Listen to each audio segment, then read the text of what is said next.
Yeah. And as you're talking about this, I'm also thinking of teams. You and I both work with teams. We do team coaching, and teams are actually feeling the brunt of this even more than individuals are. And when you are explaining about values, I would believe that it's the same work with the teams. Absolutely. Yeah, What's our collective purpose and our values, and how do we uh, decide them now, not when the difficulty or the big change arises. totally. Absolutely. And I think this is really around clarity. So there's in the book, I talk about what I call the flywheel of intentional resilience. And it's elements that I see in common in leaders and teams that I feel like really represent intentional resilience. Mm. And some of those things, to your point, are clarity. So they have clarity on what the priorities are. And it might shift, but that's okay. They're very good at just communicating it. Communication's another one. They Mm. have conviction. They know, like, once Mm. they're all aligned, that's not gonna budge. Now it can change, but once they're all aligned, now they're all going in the same direction. Um, Communication's so key, right? So many times we Mm. think we're saying something, and I do this a lot in workshops. I'll go in and I'll listen to a presentation from, let's say, the CEO or the EVP, and they think they've told everybody, here's our big priorities. And then I'll poll the people in the audience. And so maybe the CEO thinks they've said, here's our top three priorities for the Mm. year, but they've said so much else that Mm. I hear from other, I will get 20 answers from the audience. And I go, we have a really big misalignment problem. And now what is everybody going to go and prioritize? You think they're all going to work on what you said. They all heard 20 different things. Mm. That's a Mm. direct cause of burnout because everybody's everybody's got the best intentions, but Mm. they think they're doing what they heard.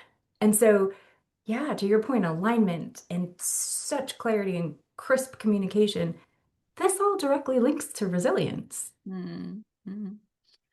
You have such wonderful frameworks and other things that you mentioned in your book. You also just mentioned the flywheel.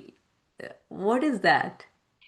Yeah, so I work with just like you, I work with so many great leaders and teams, and I started to just see these commonalities that I thought these are areas we can strengthen, and there are things I see in common.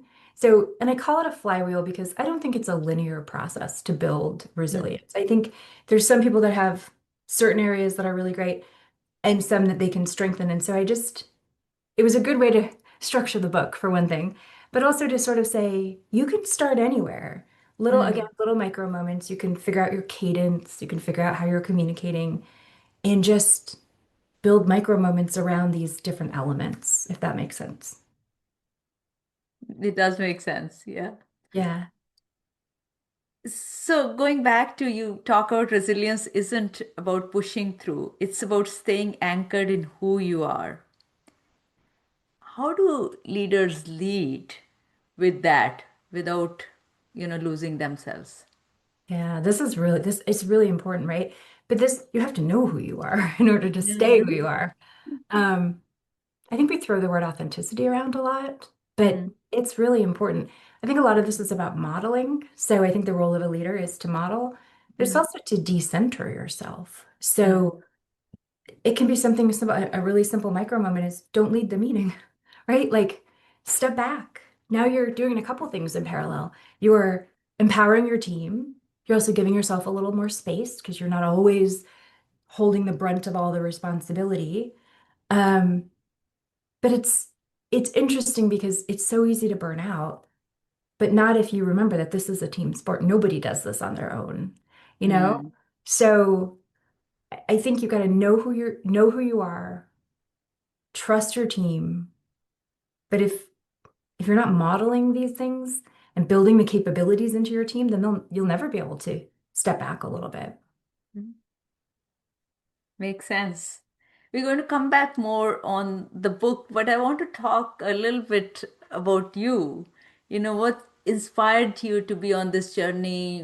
Why did you write this book? What's your personal motivation in it? Yeah, well, and you know some of this story, right? I mean, so as a recovering tech founder, and I say that because, you know, it's been a long road to recover. So I founded and scaled a software startup, cybersecurity company. And then I had to make the very difficult decision to shut it down, to stay aligned with my values. We were presented with a situation that I think really fundamentally would have changed the way we did business. And so that decision was very difficult. I lost my whole life savings. I lost the life savings of a lot of people that I love.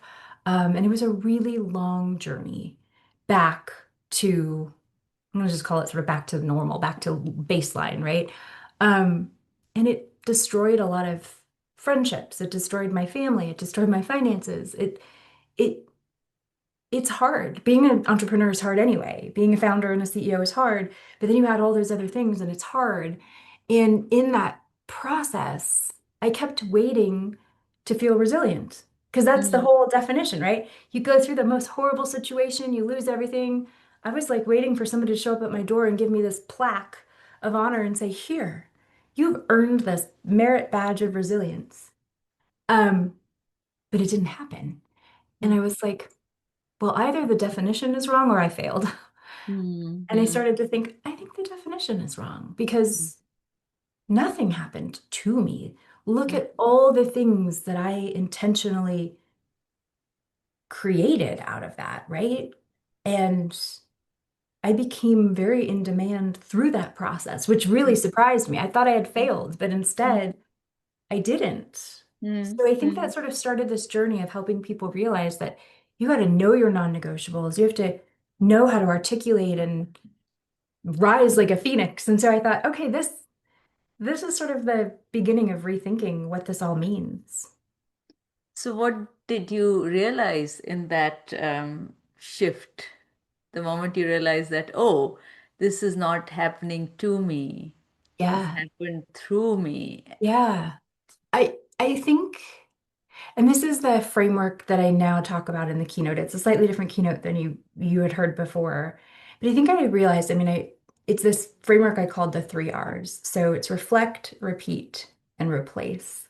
So I Mm, mean, I really reflected on why I made this decision to purposefully put myself in this horrible situation.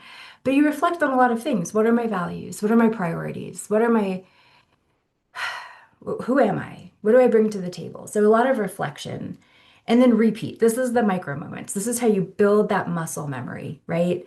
Of resilience, of who you are. And then replace. Replace is where you replace, well, not just that reactive resilience with intentional resilience, but you replace anything that's not serving you anymore. And so it's a very intentional, very deliberate process through these micro moments. And as I did it, and I realized I'm now doing work I love, only with people I love, who only have great value systems, and my life is amazing now, right? And I think as I saw that, I thought, okay, this is sort of an approach I want to share with more people so that they mm. don't feel broken. So it was kind of reverse engineering, Yeah, totally it was. Yes. where you figured out you were not actually broken through this. You had come out on the other side stronger, and it wasn't because you pushed through it. You Totally.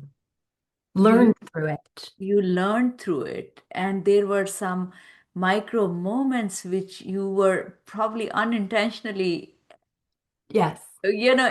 because it was part of your system, because you talked about, you decided to close the company because there was a mismatch in values. So perhaps that work, the self work, was already done or was in place.